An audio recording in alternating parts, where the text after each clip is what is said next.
Hello students, पिछले वाले lecture में हमने आंसू के 5 पैराग्राफ पढ़े थे। आपके कोर्स में आंसू जो कविता है जयशंकर प्रसाद की, उसके 10 ही पैराग्राफ लगे हैं, उससे ज़्यादा आपको नहीं पढ़ने हैं।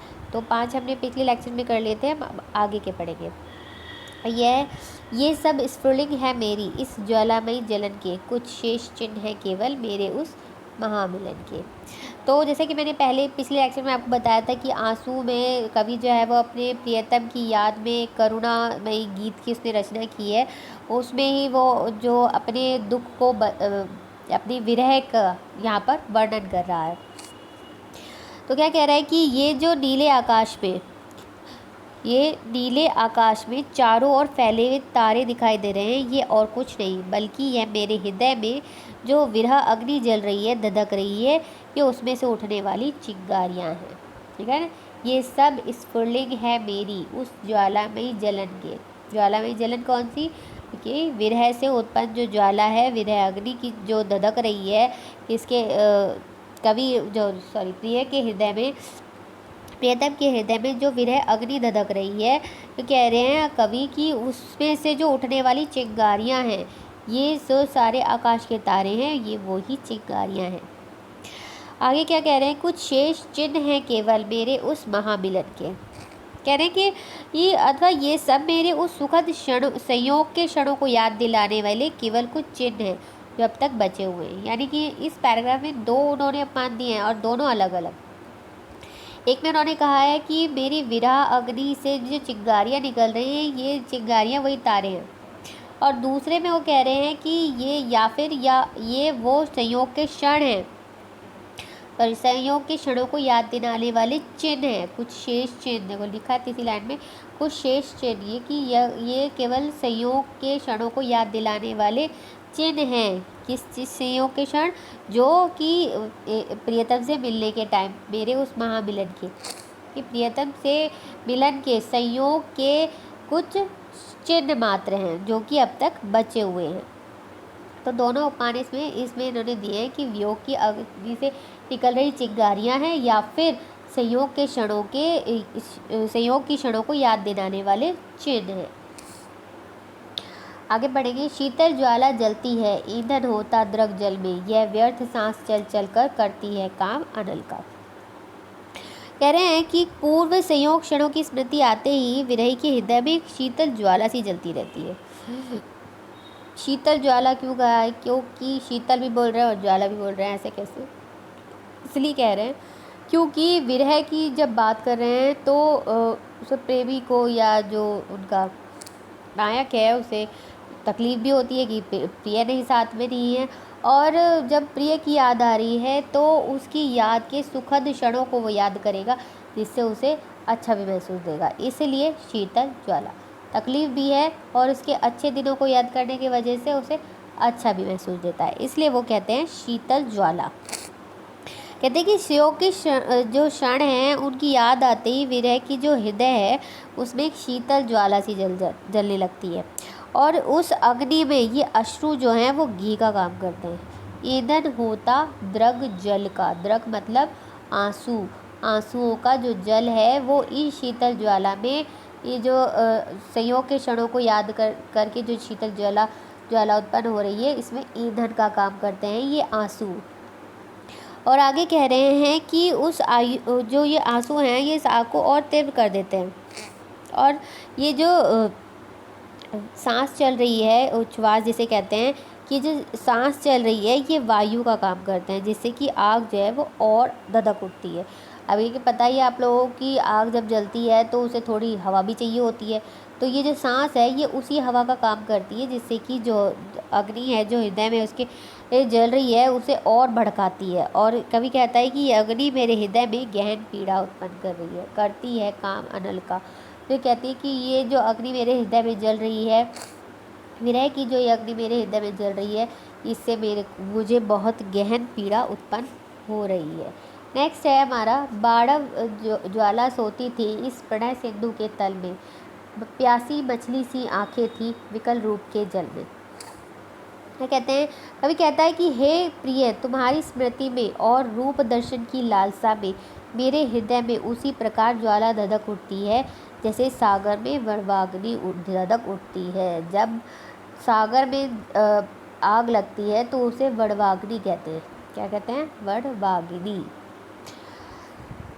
वड़वाग्नि जब जलती है तो देखो, कवि कहता है कि तुम्हारी स्मृति से, मैं जब उसे याद आ रही है अपने प्रिय की, तो उसकी जो हृदय में जो उसकी ज्वाला जल रही है, ऑलरेडी विरह की ज्वाला जो जल रही है वो और तेज हो जाती है।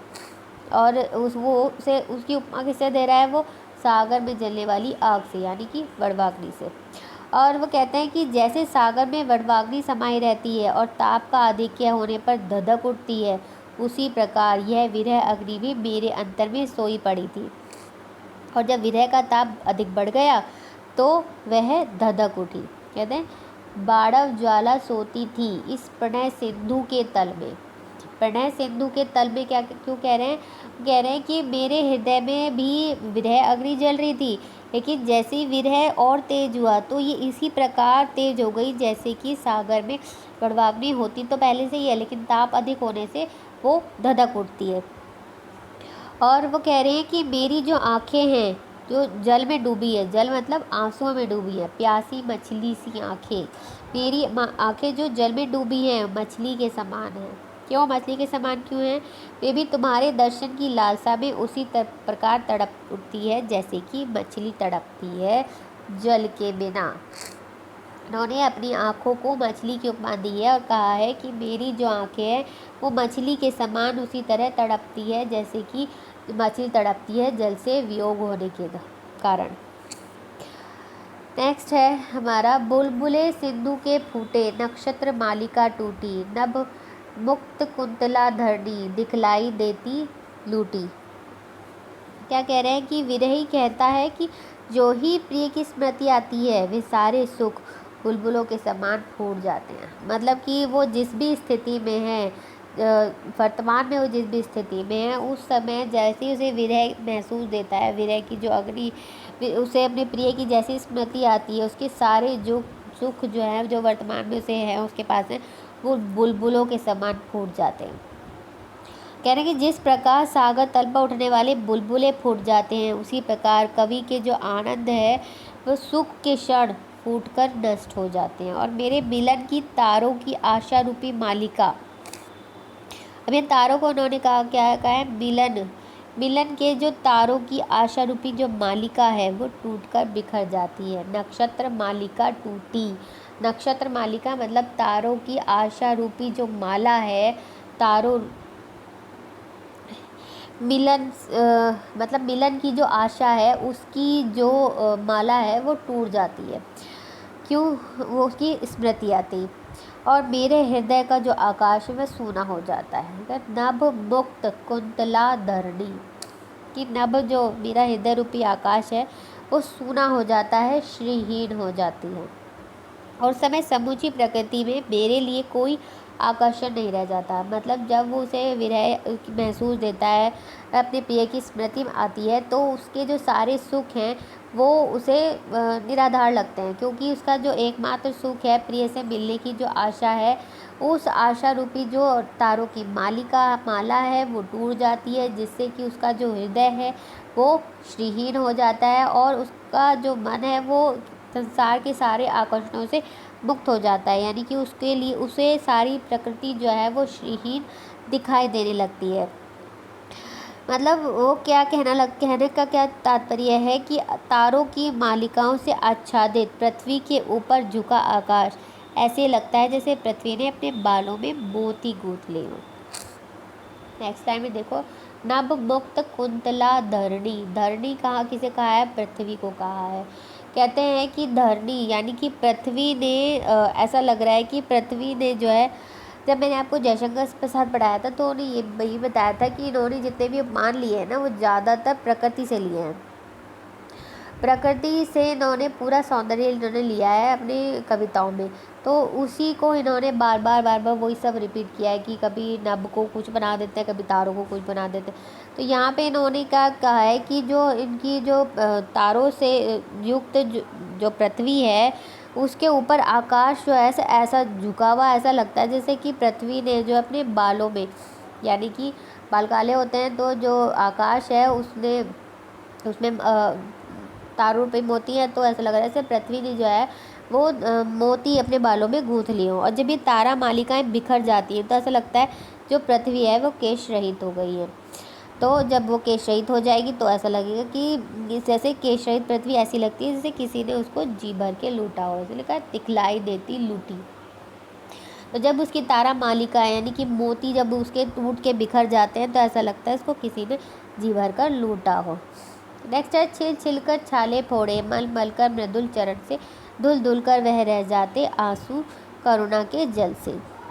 लास्ट पैराग्राफ है ये, क्या कह रहे हैं कि मेरे हृदय में विरह की तीव्र तपन से छाले पड़ गए हैं और उनको हे प्रिय तुमने अपने कोमल चरणों से रौंद कर फोड़ दिया है। लाइक हृदय में पहले ही ये बहुत ज्वाला जल रही थी, जिससे उससे छाले पड़ गए थे और उससे तुम्हें उन छालों को तुमने फोड़ दिए, यानी कि तुम्हारी जो स्मृति है उसने मेरे हृदय में अपने जो स्मृति को उन्होंने मानव रूप दे दिया है। क्या कि वो उन्होंने उसने स्मृति रूप ने तुम्हारे स्मृति रूपी जो तुम्हारे चरण हैं उन्होंने मेरे हृदय में जो ताप से उभरे छाले थे उन्हें फोड़ दिया है। अर्थात स्मृतियों से जो स्मृति जब मन में उमड़ती घुमड़ती है तब जो व्यथा है वो और गहरी होती जाती है, जिससे कि जो तकलीफ़ है वो और बढ़ गई। अब छाले जब फूटेंगे तो तकलीफ़ और बढ़ जाएगी। तो इसी बात को उन्होंने कहा है कि जो मेरी जो व्यथा है वो और भी गहरी होती जाती है जब तुम्हारी स्मृति जो है वो मन में घुमड़ती है। तो ऐसा लगता है कि किसी ने कोमल स्थान पे पड़ा हुआ छाला फोड़ दिया हो। ये था मल मल कर मृदुल चरण से, यानी स्मृति रूपी जो चरण है तुम्हारे उससे कोमल चरणों से रौंद कर फोड़ दिया है। और यह धुल धुल कर वह रह जाते आंसू करुणा के जल से। तो जो छाले फूटने पर उसका जो जल निकलता है जो उसमें भरा होता है वो बह जाता है। तुम्हारे द्वारा फोड़े गए जो मेरे अंतर के छालों का जल है वो आँखों के माध्यम से बह उठता है, जिसमें गहरी करुणा समाहित थी। मतलब स्मृति रूपी जो चरण हैं, जो तुम्हारे चरण हैं, उन्होंने मेरे हृदय रूपी जो हृदय में जो छाले पड़े हुए थे, विरह रूपी जो छाले पड़े हुए थे उससे और भी ज़्यादा गहरा कर दिया है, जिससे कि वो छाले जो हैं वो फूट गए हैं। और उन फूटे हुए छालों से जो जल निकल रहा है वो मेरी आँखों से निकल रहा है, आँखों के माध्यम से बह रहा है, जिसमें गहरी करुणा समाहित थी। तो ये थी आपकी करुणा नामक कविता, आंसू नामक कविता, जो कि जयशंकर प्रसाद ने लिखी थी, जो हमारे कोर्स में इतनी ही है, पूरी नहीं है। तो आज के लिए इतना ही। Thank you.